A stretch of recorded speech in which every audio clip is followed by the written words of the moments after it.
जय माँ इंद्राक्षी, जय माँ दुर्गे।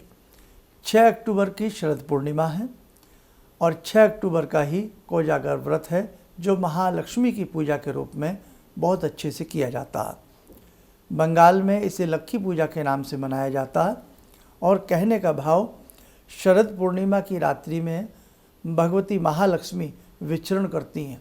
जिन घरों में पवित्रता होती है, शुद्धता होती है, जिन घरों में तनाव नहीं रहता है, जिन घरों में प्रेम रहता है, जिन घरों में एकता रहती है, जिन घरों में सभी का सम्मान किया जाता है, आदर किया जाता है, आतिथ्य सत्कार किया जाता है, और साथ ही जिन घरों में भगवती का, जगत जननी जगदम्बा महालक्ष्मी महाकाली का पूजन किया जाता है, भगवती लक्ष्मी उन घरों को अपना निवास स्थान अवश्य बनाती है। इसलिए ध्यान रखें, शरद पूर्णिमा की संध्या के समय आप व्रत तो सुबह से रख लेना। 6 अक्टूबर से जो व्रत रखना चाहें, चाहे शरद पूर्णिमा के रूप में रखें, महालक्ष्मी के रूप में रखें, चाहे सत्यनारायण जी के रूप में रखें, विष्णु जी के रूप में रखें, सुबह सुबह जो भी आपके इष्ट हैं सभी को सुंदर पोशाक पहनाना, स्नान आदि करा करके सुंदर पोशाक पहना करके धूप दीप दे करके पंचोपचार पूजन करना, अपने इष्ट मंत्र को ज़्यादा से ज़्यादा जपना। संध्या के समय भगवती लक्ष्मी को धूप दीप दे करके पंचोपचार पूजन करना, खीर का भोग लगाना, पूड़ी का भोग लगाना, और संध्या के समय जब आप चांद देखें तब अपने व्रत को खोल लेना। ठीक है, बाकी आपके यहाँ जैसी परंपराएं हैं उस हिसाब से करना।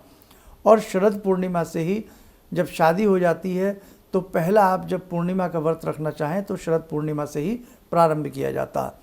कार्तिक का व्रत भी शरद पूर्णिमा से प्रारंभ हो जाता है, और उसी के साथ साथ इस रात्रि में चंद्रमा से विशेष प्रकार की अमृतमयी किरणें बरसती हैं, यानी कि जो किरणें हैं उनसे अमृत बरसता है। जब आप शाम के समय खीर बनावें, अच्छे से खीर बना करके ठंडा होने दें और उसे चांद की रोशनी में श्वेत कपड़े से ढाँप करके या छलनी आदि से ढाँप करके उसे चांद की रोशनी में ज़रूर रखें।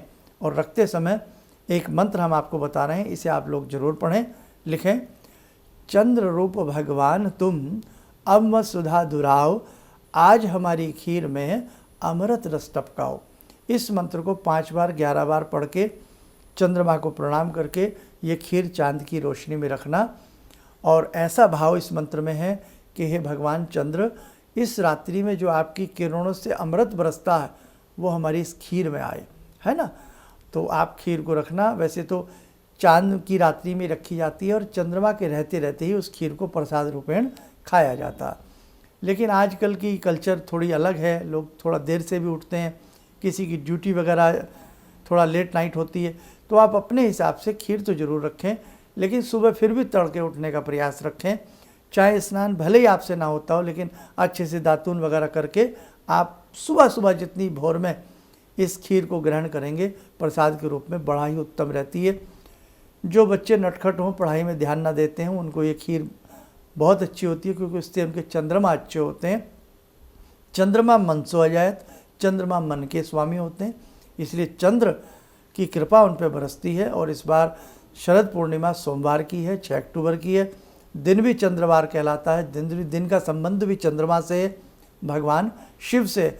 इधर भगवान शिव का दिन है, चंद्रवार है, उधर सत्यनारायण की पूजा, भगवान विष्णु की पूजा, उधर भगवती महालक्ष्मी कोजागर व्रत की पूजा। इसलिए ये खीर अपने आप में अनुपम हो जाती है। चांद की रोशनी से जो अमृत बरसेगा वो आपके बच्चों की विद्या के लिए अच्छा है। जो व्यक्ति रोगी रहते हों तो वो ये भाव से इस खीर को चखें कि हमारे रोग दूर हो रहे हैं, चंद्र भगवान की कृपा हमारे ऊपर हो रही है। जिन व्यक्तियों को अशांति रहती हो, नींद ना आती हो, टेंशन बहुत रहती हो, टेंशनाइज रहते हो, तो उनको शांति प्राप्त होती है इस खीर से। कहने का भाव, ये खीर अपने आप में अमृत तुल्य है, इसलिए प्रसाद के रूप में थोड़ी थोड़ी सबको लेनी ही चाहिए। बाकी हमसे जितना इस अंक में हुआ हमने आपको बताया है। पूरी जानकारी के लिए आप हमारा शरद पूर्णिमा विशेषांक ध्यान से सुनिएगा, उसमें सारी जानकारी पूरी डिटेल के साथ आपको बताई गई है।